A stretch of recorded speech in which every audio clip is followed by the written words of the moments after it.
Hi, my name is Bryan Thomson with Sapphire Scientific and Legend Brands. Today we're going to take a look at the 370 SS.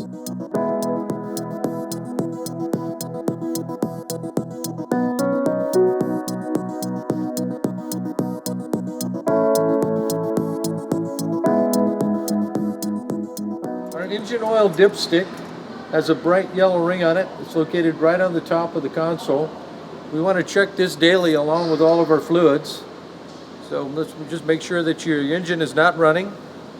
Wipe that clean. Insert in there dipstick tube. Pull out and make sure that we can see it at the full mark. Never exceed the full range on the dipstick. Along with your oil change, you're going to want to check your air filter. On top of the console here, there's a black wing nut. We'll remove the cover to the air filter. Underneath the cover, there's going to be the filter element and a wing nut. So we'll remove the wing nut, remove the filter.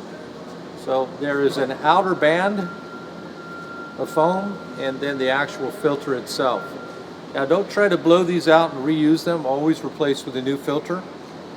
You should be able to see through that filter media, and obviously if you can knock that on the ground and see a big dust ring, it's time to replace. So get a new filter. You can clean this with hot soapy water and dry it. That's reusable. The filter is not. The outer element is. Reinstall it on the machine in reverse order.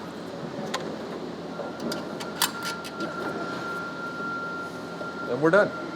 All right, another area of maintenance we're going to look at now is our maintenance of our waste tank filters in our strainer basket. So we'll want to take off our clamps on either side of the waste tank lid, remove our lid, which will then give us access to our strainer basket and our vacuum blower filters. All right, there's two areas of maintenance in your waste tank that must be done daily. The first one is our filter basket, so I'm going to lift out our strainer basket.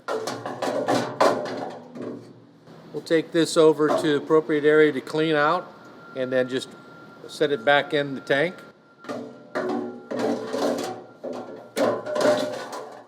There comes a time where debris is going to build up in your waste tank. You're going to need to flush this out with a hose or a power sprayer.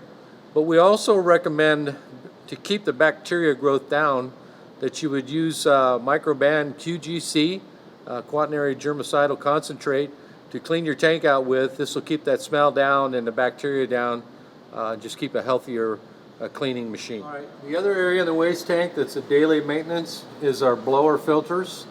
If these become clogged, we will lose our suction, so it's very important that we keep these clean. I pre-loosened this filter. We're going to clean them both. So we'll spin off the filter. We'll go over and shake it and clean this metal filter media and reinstall it, but before we do, we'll put a little lubricant on the threads there. You can see we've got some factory lubricant on there. You could use a WD-40 spray, reinstall the filter after cleaning both, and then what we'll want to do is just hand tighten them. When we get to the end, we'll just snug it, and that's all the tighter we need to go. As part of our daily maintenance, it's absolutely critical that we lubricate our vacuum blower. So we have our vac lube port down here. We'll go ahead and open up the spring door, insert the nozzle into the vacuum lube port, and for 3 seconds, 1 1000, 2 1000, 3 1000, let that spray go into that vac port. Now remember, you have to block off your vacuum or you will not get sufficient suction to carry that lubricant back to the blower. We'll then let it run at full speed for 30 seconds. After 30 seconds, it will have been sucked back to the blower. Then we'll shut down our unit.